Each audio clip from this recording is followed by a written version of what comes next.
po, inungkat natin ang love story ni Kim at ng best friend po niya na bakla.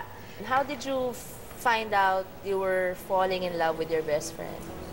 Hindi ko talaga alam Okay. na may feelings na pala ako para sa kanya. Nalaman ko lang nung naglilibot kami, 3 kami, ako, siya, at isang kaibigan ko. Tapos may kalandian siyang lalaki. Tapos hindi ko alam bakit ako nagsiselos. Okay. Parang all of a sudden, May crush ang boy. Oo, bakit ako nagsiselos ganyan? Tapos ganda, uwi na tayo. Uwi na tayo, halika na, uwi na tayo. Tapos sabi niya halika na, uwi na tayo, ganyan. Hindi, I will stay, sabi niya. So umuwi kami, nagdadabog ako. Sabi ng isang kasama ko, alam mo kung bakit ka lang nagkakaganyan? Kasi in love ka sa kanya. Dodong, si Dodong. Inamin mo ba sa best friend mo? Minsan nag-uusap kami. Naku, paano nangyari yan? Tapos, I was dating a straight guy. Yay! Dinate ako straight guy. Okay. Pero pinag-uusapan namin, huy, alam mo, it's not working out. Pero kasi, alam mo, I'm giving this a shot kasi ayoko mamatay na ikaw yung huling lalaki minahal ko, no? Ganun ko sa kanya So, sinabi. akala niya joke? Or nagulat siya? Wala, deadma. Dinedma lang niya. Kasi siguro, nasabi ko nun yun sa kanya nung hindi ko na siya, wala na yung love ko sa kanya or yung romantic feelings ko sa kanya. Sure ka? Wala na yung Ay, wala heart? na talaga. Oo, wala na talaga. Kahit hirap mo siya sana kaubad dyan, wala. Talaga? Oo, promise. But you never talked about it? We like, never talked about it. Kasi siguro ang nangingibabaw sa akin is nagigilty ako. Na parang, ay, kaya pala ginagawa ko yung mga yun kasi may vested interest ako. Na hindi naman masama kasi love naman yun eh. But you never talked about yung, ang ganda na ng friendship Yeah. mo.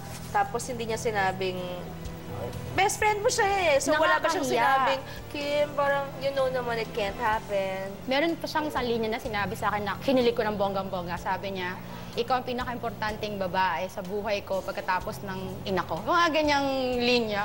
O, kumusta na kayo ngayon, Kim? Are you still close? Hindi na masyado. Kasi hindi na siya based dito sa Pilipinas eh. So, But so you keep in touch pero...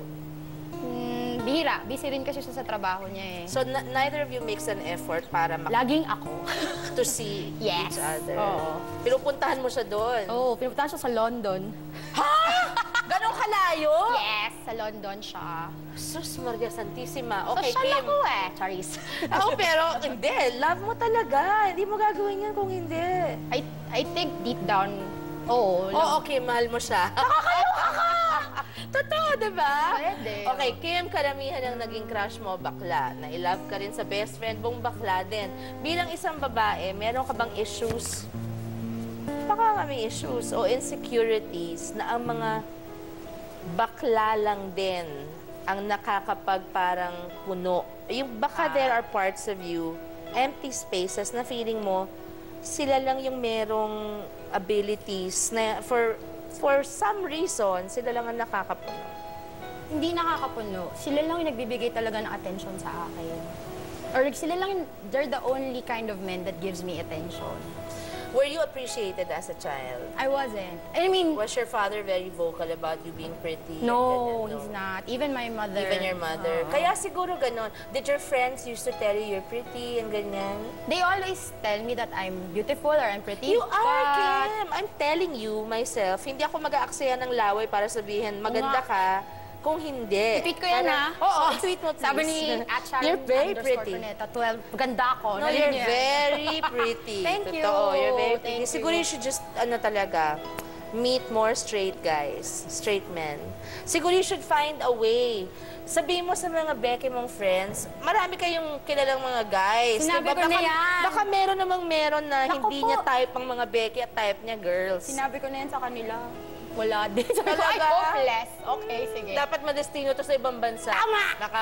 Di ba? No, that's another way. Totoo. Kim, nakakatuwa naman ang kwento tungkol sa inyong dalawa ng best friend mo, yung kakaibang naramdaman mo sa kanya kahit Becky siya, at sa iba pang members ng third sex na friends mo rin. Pero syempre, umaasa ako na mahanap mo yung talagang gusto mo na responsable, na galing sa matinong pamilya, yung kaya kang buhayin, Yes. mamahalin ka talaga for who you are, what you are, at higit sa lahat, straight siya. Tama.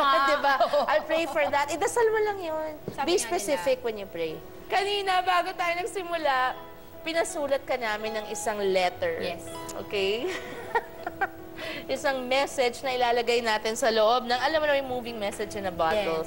Usually po, nung araw pa, ang ginagawa ng ibang tao, yung pinaka-nararamdaman nila sa kalooban nila, sinusulat po nila, tapos ilalagay nila sa isang bote na talagang yung hindi papapasukan ng tubig, ano man ang mangyari, ilang tsunami man ang dumating. Okay? At isang araw, maybe months or years from the time na ilagay niya yun sa dagat, merong mapupuntahan nyo na pwedeng probinsya o bansang iba na merong makakapulot nun. So, itong pagagawa namin, yung pinagawa namin kay Kim kanina, yung letter, pakibasa mo lang, eto yon bago natin ilagay sa loob ng boteng yan. Okay. Hindi talaga ako seryosong tao kasi pag naging seryoso ako, corny ko, te. Pero sige, ito yung sinulat ko kanina. Una, salamat sa pagmamahal mo, hindi lang sa akin, pati na din sa parents ko. Salamat sa effort mo dahil na-impress mo ang tatay ko, dahil alam ko ang hirap gawin nun. Salamat sa pagtanggap mo sa mga kaibigan kong bading, pero higit sa lahat, salamat dahil nagustuhan mo ako, kahit mataba ako, magastos ako, bad breath ako sa umaga. Congratulations, naka-jackpot ka sa akin. PS. Pero ito ang sikretong malupit. Hindi nila alam, naka-jackpot din ako sa'yo. Oh, naman! Ipasok natin dito yan. Opo. Pinakamanipis na pwede. Ayan, ipasok natin. Siyempre, siguro bago natin ilagay ito sa dagat, lalagyan natin ng duct tape na napakatibay para hindi gumalaw ang cork. Okay? Ayan. Kim, hindi naman bawal ang magmahal, obviously, di ba? Naniniwala akong wala namang pinipiling kasarian ng pagmamahal talaga. Ang mahalaga po, tunay ito, wagas at walang inaargabyadong tao. Yun ang importante. Hindi importante ang kasarian ng pagmamahalan or nagmamahalan basta walang nakakatapak at walang nakakagamit sa kapwa-tao because you end up hurting people. Isn't that right? Yeah. Okay. Susunod mula po kay Kim na lagi na lang in love sa mga Becky, dalawang babae na nasasabing fag hags daw sila. Ano ba yung fag hags? Ayan, naalamin natin. Pero sagot nila, hindi kami fag hags. Ang tawag sa amin, fagnet. Kasi ang fagnet, parang magnet ng fag.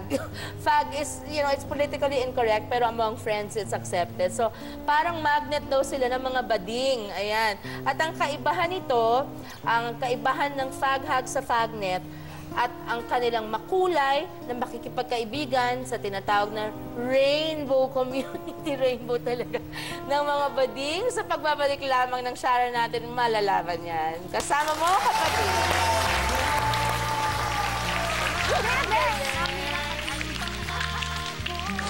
We want people na kilalanin kami as a fagnet. Ang magnet lang kami ng mga kaibigan naming fairies. Ang tawag ko nga sa kanila fairies. Fairies. So,